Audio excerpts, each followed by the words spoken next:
So things are not actually very fine. There's a lot of challenges to be done at the council level, at the assembly level, and at the federal level. Now, what we intend to do is this. One, we realize we cannot leave everything to the government. Because even the problem, as it's were now, like in Nigeria now, like the government cannot even help itself.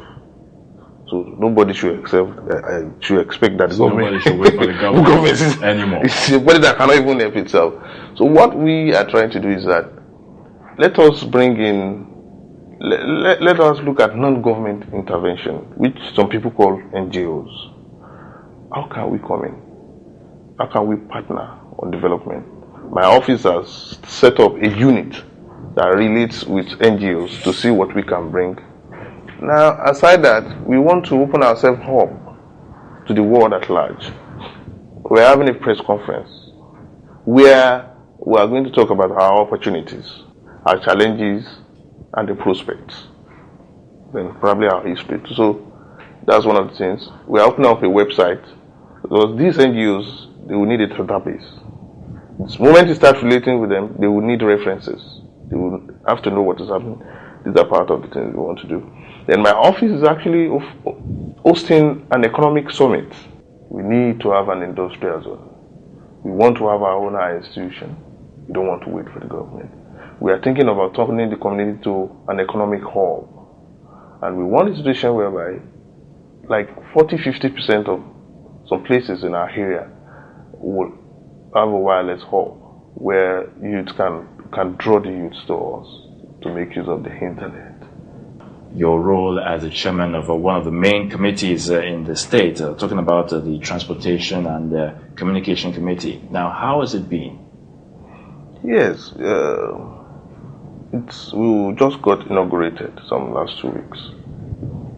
And of course, I know you're also a member of other committees. Yes. So altogether, what's the experience like? How's it been? Well, the truth is that not so much has been done. You know, we are on recess, and most of us got inaugurated even during the recess. So not much activity is being done. But definitely, our oversight functions will not be abandoned. Like you know, I head the Communication and Transportation Committee, and we intend to look, in my own capacity, I intend to look at how these two paramount sectors can increase our revenue. That's where I'll be focusing on. How our transportation routes and the framework with the communication too, how we can have it build up our revenue generation base, because I think that's what we need to do the most. So in the next few weeks, I think you people will be seeing more of our activities revolving around that. Now, if you talk about transportation, earlier on when we started our discussion, you talked about the state not having good roads, and I'm sure that falls under your purview as well, and making sure that we have a lot of good roads in Kogi State. Now, I want to take you up on some shocking news, if I may put it that way. Recently, where some Kogi State or some passengers who are bound for Abuja, in the Kogi State axis, were killed, and this has sort of generated a lot of outcry from the public. Now, in your capacity, what's your reaction to this? Yes, it's. I must tell you that something like this actually happened somewhere around Ijebu before now. Exactly the same scenario is playing itself out. I think it's more of a situation of insecurity than bad road network. Because honestly, the whole situation is awful. People were asked to lie down, and vehicles run over. So it's what we are looking at is one. We intend to put a law in place so that our road transporters will move in the day proper, not in the night. Because if you look at it, it happened in the early hours of the day, around 5 a.m. I want to ask you, what laws have been propagated about the State House of Assembly to end such acts? Yes, there has to be some kind of proactive measures. Yes, honestly, we are making a lot of moves on that. In fact, we had a committee of whole. We had a meeting with the commissioner of police. We want to get our facts right. We want to know the shortcomings because our people are actually complaining so much about insecurity. So we've called upon all the forces around. We've interviewed them. We've had a question and answer period with them. We've drilled them to know what is really happening and what are their plans and what are the shortcomings. Where can we come in?